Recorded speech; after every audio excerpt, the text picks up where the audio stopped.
अब देखिए ये प्रॉब्लम है, ये 3 फिगर दिए गए हैं जिसमें सेम वेलोसिटी ऑफ प्रोजेक्शन है 20√2 मीटर, बट यहाँ से 45 डिग्री टू द हॉरिजॉन्टल है अपवर्ड डायरेक्शन में, ये हॉरिजॉन्टली और ये डाउनवर्ड डायरेक्शन में थ्रो किया गया है। तो इन तीनों केस में you have to find the time of flight and range of the projectile. ये तीनों केस में आपको टाइम ऑफ फ्लाइट और रेंज मालूम करना है।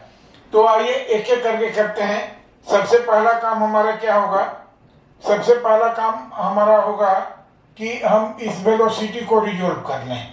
इस वेलोसिटी को 2 पार्ट में हम रिजोल्व कर लेते हैं, राइट। तो दिस इज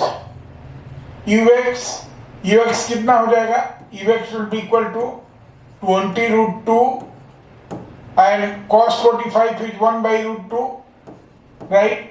तो ये √2 कैंसिल हो गया, तो this is 20 meter per second. And similarly अगर इसका uy हम लेंगे तो uy ऑल्सो भी इक्वल टू इतना 20√2 sin 45 which is nothing but 20 meter per second, right. तो ये आप जान गए हैं बहुत अच्छे से। अब देखिए इसको हमको टाइम ऑफ फ्लाइट निकालना है।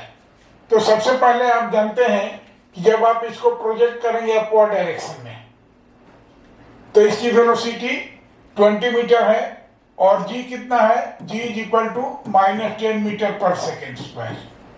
तो आप g के डिफिनीशन से जानते हैं कि ये रिटार्डेशन है और हर सेकेंड 10 मीटर वेलोसिटी कम करेगा। तो 20 मीटर पर सेकेंड अपवर्ड भेजी जाएगी, तो फर्स्ट सेकेंड में इसकी स्पीड हो जाएगी 10 और सेकेंड में इसकी स्पीड हो जाएगी 0। तो इसका टाइम ऑफ एसेंट क्या हुआ? 2 सेकेंड। और सिमिलरली नीचे आने का टाइम क्या हो जाएगा? 2 सेकेंड। तो ये हाईएस्ट पॉइंट पर जब होगी, ये इस तरह की प्रोजेक्टाइल बनाएगी, जो भी ये प्रोजेक्टाइल बनाएगी, तो जब ये हाईएस्ट पॉइंट पर होगी तो पहले फिगर, ये फिगर 1 के लिए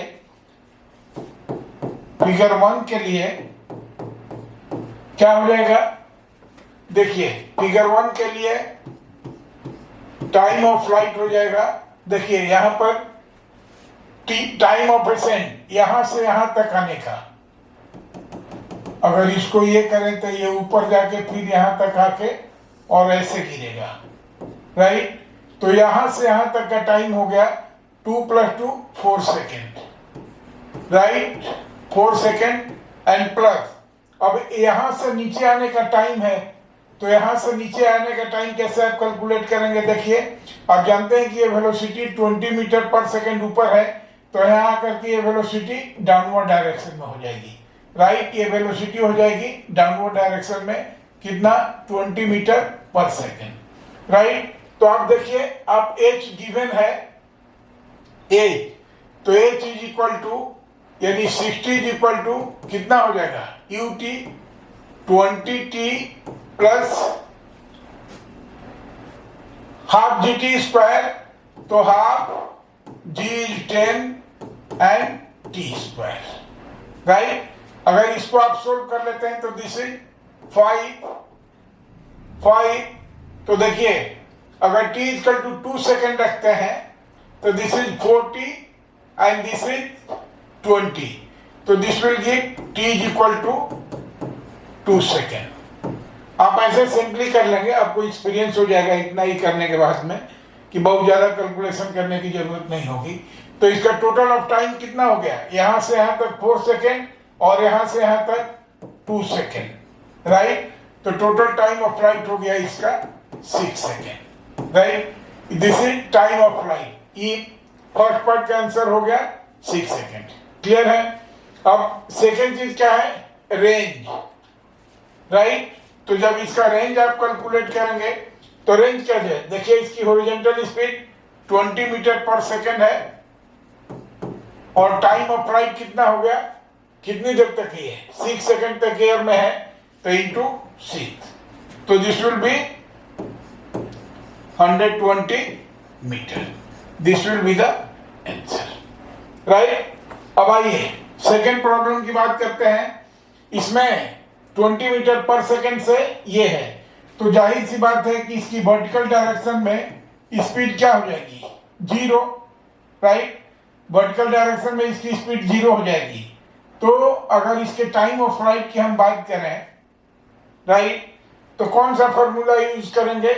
देखिए, इसमें आप फॉर्मूला यूज करेंगे 60 is equal to H is equal to UT plus half GT square, और यूटी तो जीरो है, तो this is zero plus half into 10 into T square, right. तो अगर यहां से सिंप्लीफाई करेंगे तो ये 5 हो गया, तो we have T square is equal to कितना?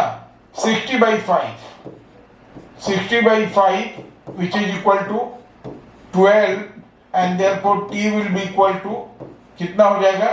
देखिए 4 into 3 करेंगे तो this will be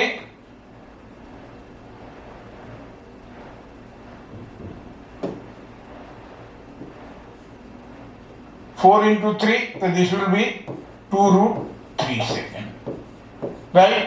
और इसके रेंज की अगर बात करेंगे तो रेंज कितना हो जाएगा? इसकी स्पीड तो ऑलरेडी इधर है 20√2, तो दिस इज 20√2 इंटू टाइम हो गया 2√3, राइट। तो ये कितना हो जाएगा? This will be 40√6 meter, this will be range. Clear है? देखिए सेकेंड पार्ट हो गया। अब थर्ड पार्ट की बात करें तो थर्ड पार्ट में अगेन इसका अगर हम इधर कंपोनेंट निकालेंगे तो जाहिर सी बात है कि ये कितना हो जाएगा? इधर हो जाएगा कंपोनेंट 20√2 साइन 45, मतलब 20 meter per second, 20 meter per second, और इधर भी हो जाएगा cos 45, तो इधर भी हो जाएगा इसकी speed 20 meter per second, right. तो अगर थर्ड की हम बात करें टाइम ऑफ फ्लाइट की, देखिए थर्ड के टाइम ऑफ फ्लाइट की तो केवल यहीं से गिरा है, और ये सिमिलर सिचुएशन है जो यहां से यहां तक की बात है। केस 1 में जो बॉडी यहां 20 मीटर पर सेकेंड की स्पीड से आने में इसको कितना लगा है? 2 सेकेंड। तो वही केस है 20 मीटर पर सेकेंड की स्पीड जाने से, तो इसका टाइम ऑफ फ्लाइट कितना हो जाएगा? This will B 2 second. Clear है? और देखिए टाइम ऑफ फ्लाइट हो गया 2 सेकेंड, और रेंज कितना हो जाएगा? Range will be equal to 20 meter per second. अब ये कुछ इस तरह से आएगा, ऐसे आएगा, तो this will be the range. ये रेंज कितना हो जाएगा? इसका रेंज हो जाएगा 20 into 2 which is equal to 40 meter. तो ये अलग अलग केस में हमने कैलकुलेट कर लिया। Okay, thank you.